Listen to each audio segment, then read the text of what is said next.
buenas tardes a todos y todas, profesores, profesoras, asistentes de la educación. Entiendo que también hay funcionarias y funcionarios del DAEM de Rancagua. Muchas gracias también a los dirigentes y dirigentes del Colegio de Profesores a propósito de generar esta instancia tan relevante y en un momento tan importante a propósito del futuro de nuestra educación pública. Nosotros con Leonardo lo que queremos hacer en este momento es poder presentarles en líneas generales y obviamente abrir después un momento de preguntas sobre algunas cuestiones de la ley 21.040 que crea el sistema de educación pública, ¿ya? Comúnmente a propósito de la lucha de un montón de actores, ¿cierto?, de la educación que se conoce más bien como de municipalización o como no educación pública. Esta exposición tiene tres partes fundamentales. Una primera parte, intentamos hacer un diagnóstico que coloque más bien un sentido de urgencia de esto.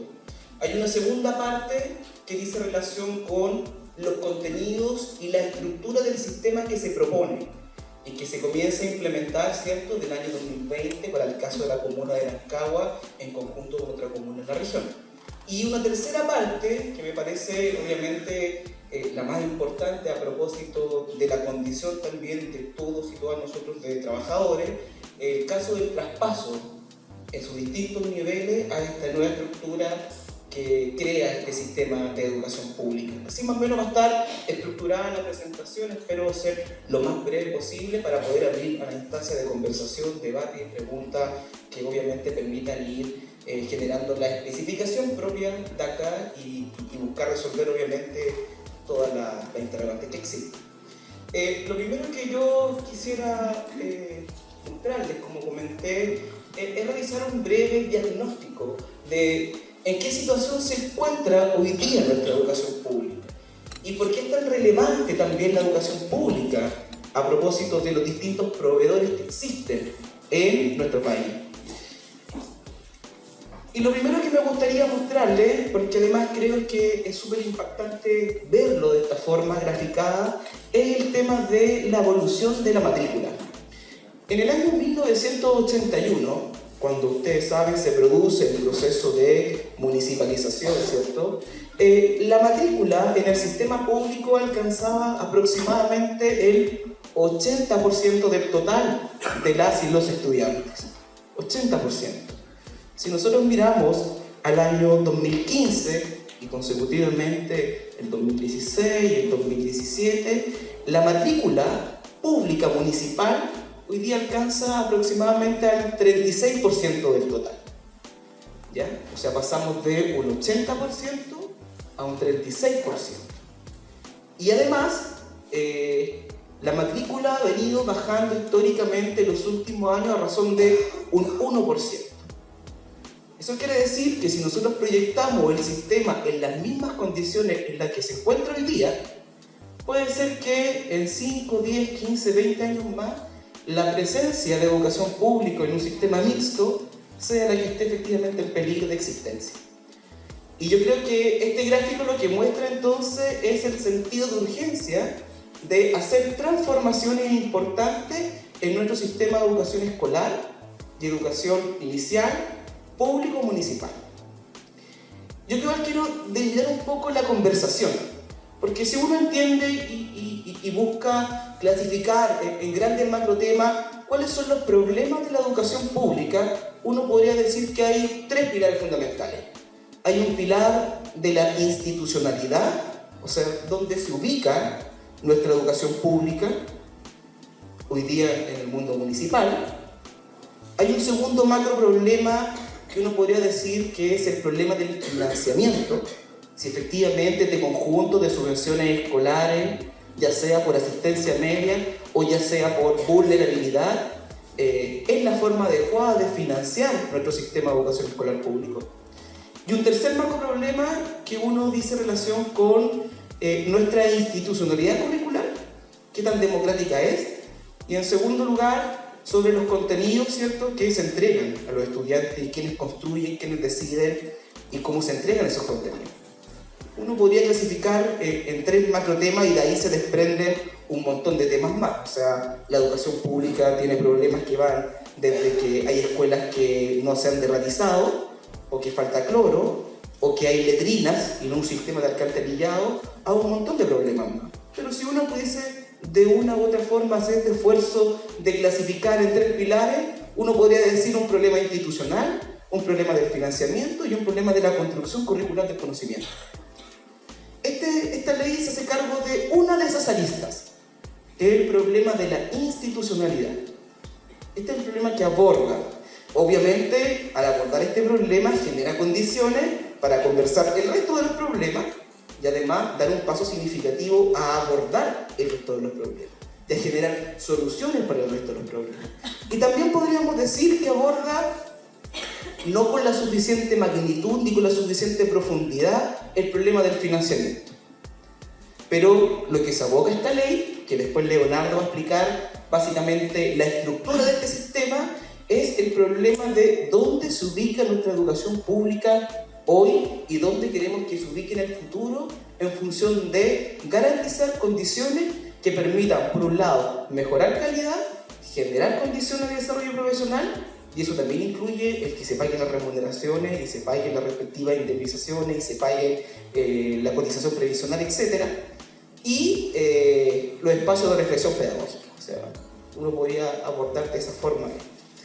La segunda lámina que yo me gustaría mostrar es el país. Son 345 comunas en nuestro país. Y en consecuencia hay 345 modelos de gestión, ¿cierto? Con sistemas distintos de pago de remuneración, con enfoques distintos, etcétera, etcétera, etcétera. O sea, hoy día, para el sistema escolar público no tenemos un sistema coherente, nacional, donde la buena experiencia, además de una comuna a otra, existe la posibilidad de trasladarla, que las buenas prácticas se trasladen. Entonces ya tenemos eso. Si uno hace un zoom, uno podría decir que la educación, en el caso de nuestro país, ¿cierto?, es altamente desigual. O sea, tenemos una educación municipal pública, tenemos una educación particular subvencionada, tenemos una educación privada, ¿cierto? Y esto atiende más o menos a sectores socioeconómicos más o menos marcados. O sea, los sectores más acomodados efectivamente van a la educación privada, los sectores más vulnerables, más populares, van efectivamente a la educación municipal, un porcentaje de ellos también a la particular subvencionado, ahí los ribetes son más difusos, pero tenemos una educación altamente desigual. Y además del fenómeno del descreme, que fue una de las cosas que se abordó, ¿cierto?, en la ley de inclusión escolar a propósito del sistema de admisión. Pero si uno hace además un zoom adicional al caso de la educación municipalizada, uno se va a dar cuenta que también existen niveles de desigualdad en la educación pública municipalizada. Porque evidentemente educar en Rancagua es muy distinto que educar en cualquier otra comuna central del sector oriente de Santiago, Las Condes, Vitacura, ¿cierto? O proveer educación pública rural que la educación, ¿cierto?, en la ciudad. Hay diferencias que son importantes y si uno hace un zoom además a nuestra educación municipalizada, vamos a darnos cuenta que también hay condiciones de desigualdad entre ellos. Y hay condiciones de desigualdad en nuestra educación que incluso son más graves que las desigualdades socioeconómicas y socioterritoriales que existen entre una comuna y otra. Yo vengo de Concepción, me formé en la UDECONCE. En Concepción la desigualdad no es tan evidente en la ciudad. Pero si por ejemplo uno va a Santiago y toma la línea 1 del metro desde un punto A a un punto B, se va a dar cuenta que la diferencia en la desigualdad es muy dura y es muy evidente. Y eso obviamente que tiene una expresión en nuestra educación, en las capacidades que existen, en los recursos que existen, en la infraestructura, el resto de otros edificios y otros servicios públicos que rodean la provisión de educación, porque la educación no se da en una isla, se da con un conjunto de otros actores y otras instituciones. Entonces también existen esos niveles de desigualdad si uno hace un zoom en la educación municipalizada. Y además también, aquí obviamente hay alcaldes y alcaldesas que tienen un énfasis especial en educación. Entiendo que, junto con la conversación con los dirigentes del colegio de profesores, Rancagua tiene una buena condición, porque también hay una estabilidad desde el punto de vista de la autoridad política de la comuna, ¿cierto?, del alcalde en este caso. Sin embargo, los procesos de transformación y de mejora educativa son, por lo general, más largos que los ciclos político-electorales. ¿Cuánto duran los ciclos político-electorales en nuestro país? A nivel municipal, 4 años, y a nivel nacional, 4 años, ¿cierto? Entonces, uno de los problemas que tenemos es que esos ciclos de mejora educativa, cuando se intentan aplicar, existe cada 4 años esa incertidumbre de que si la persona que lo intenta implementar, sea un alcalde o una alcaldesa, tiene continuidad o no hay. Y si no es así, ¿cuáles son los cambios que vienen? Y eso genera constantemente un estrés en el sistema porque nos permite perspectivar de forma estratégica en el futuro, ¿cierto?, estas condiciones de mejora, de cambio, de implementar ciertas políticas, ciertos incentivos, ciertas iniciativas, etc. Y si uno mira además, esta es una encuesta que sacó Adimar con la Universidad Católica, muestra cuáles son los incentivos de los ciudadanos para poder escoger a sus respectivas representaciones políticas. Y lo primero que uno va a encontrar es que las personas votan por sus alcaldes o sus alcaldesas por cómo lo hacen a nivel de salud pública. Eso es una cuestión fundamental. Lo segundo, cómo lo hace en prevención del delito, seguridad pública. Lo tercero es por la ayuda asistencial, o sea, cuando a un vecino se le quema la casa o falta algo, cuánto el municipio ayuda en esa gestión. En cuarto lugar, la promoción del empleo. Y en quinto lugar, hay un nivel de vinculación de gestión municipal con educación. Ahora, es la quinta prioridad. Eso quiere decir que cuando las personas votan, no colocan un especial énfasis en cómo lo hace en educación el alcalde o la alcaldesa para tomar la decisión de su voto. Y lo que eso ha llevado es que tengamos muy buenas gestiones y tengamos muy malas gestiones. ¿Ya? Y por último, que esto ya es como reafirmar la idea que lleva desde el mismo año 81 en adelante, ¿cierto?, a propósito de la desmunicipalización, es que en una encuesta de la Universidad Diego Portales, tanto en el mundo particular pagado, como en el particular subvencionado, como en el mundo municipal, ¿dónde debe estar alojada la educación pública para el caso de los directores y la directora? Y la respuesta común para este estamento, ¿cierto?, dentro de los establecimientos educacionales, es que debe ser un sistema público con algún nivel, ¿cierto?, de estructura nacional y que tenga un nivel de vinculación con el Ministerio de Educación.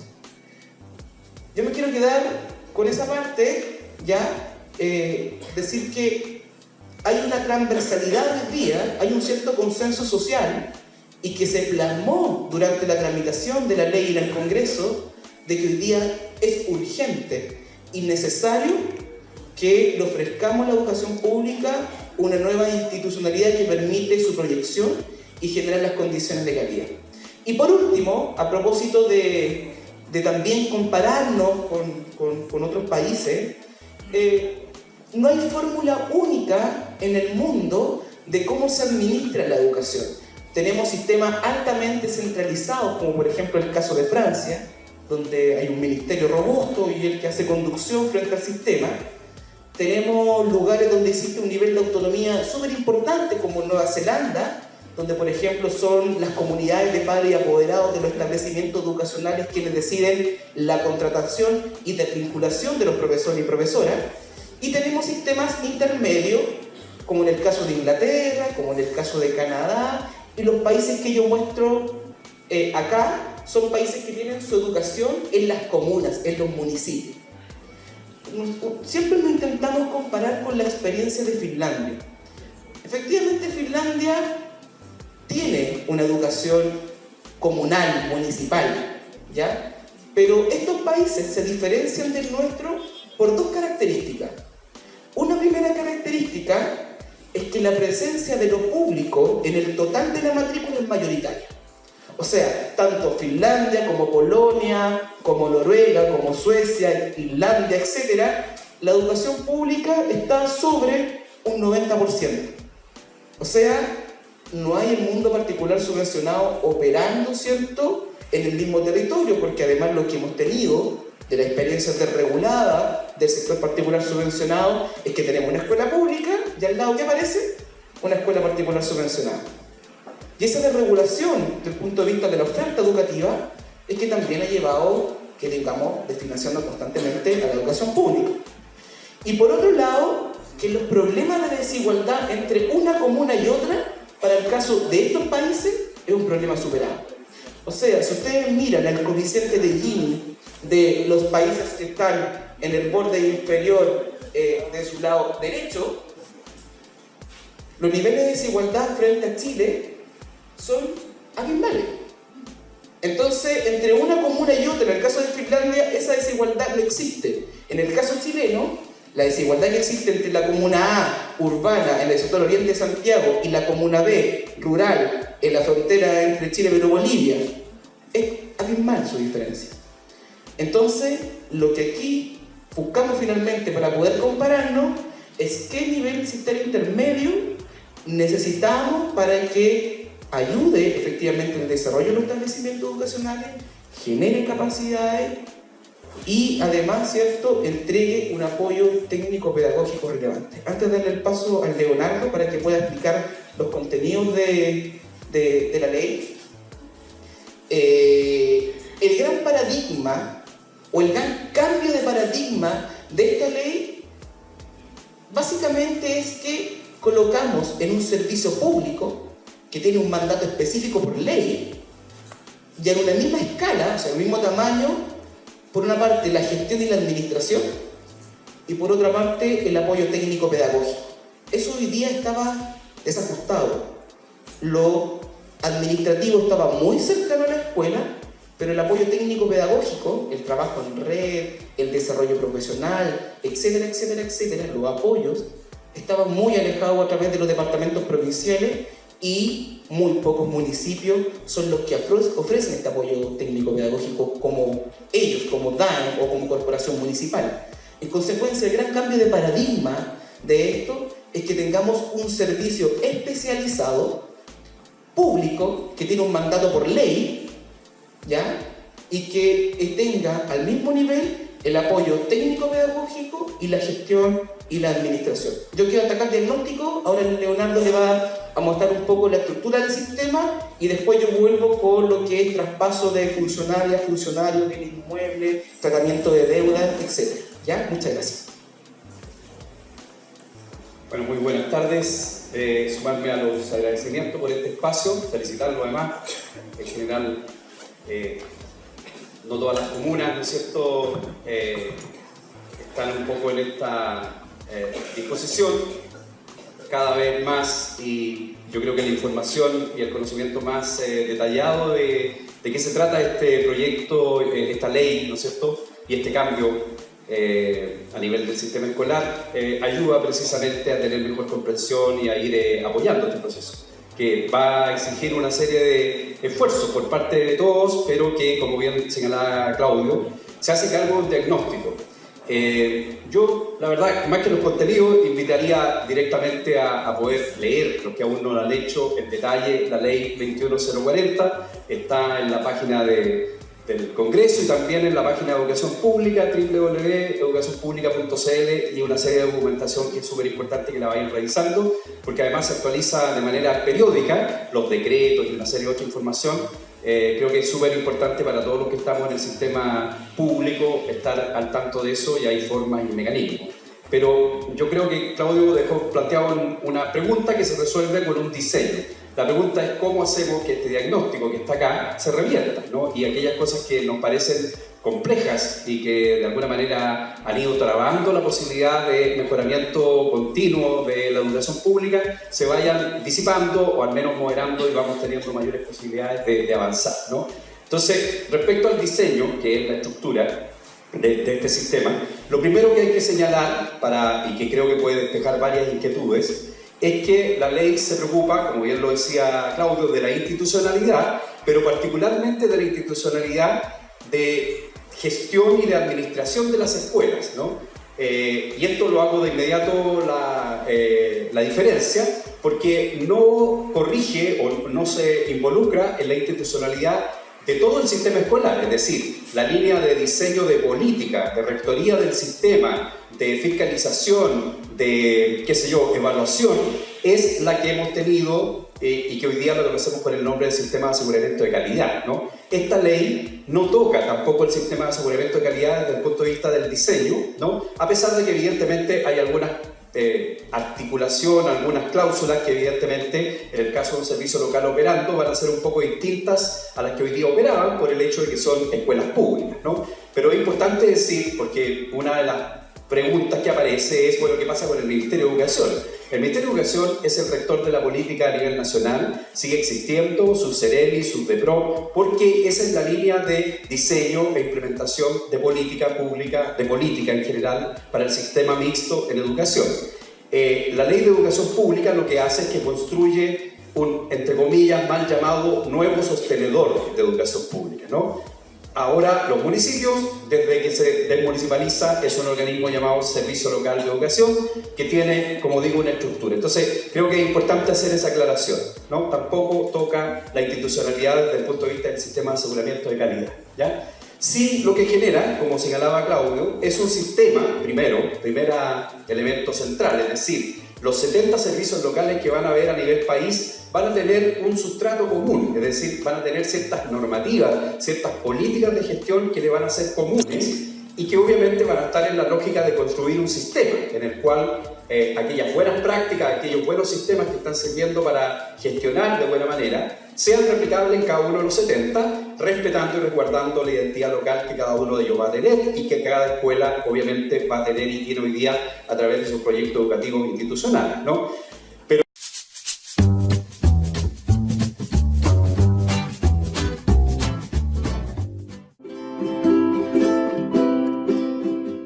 Si le gustó el video, dele un me gusta, compártalo en sus redes sociales y suscríbase a mi canal. Muchas gracias por su atención.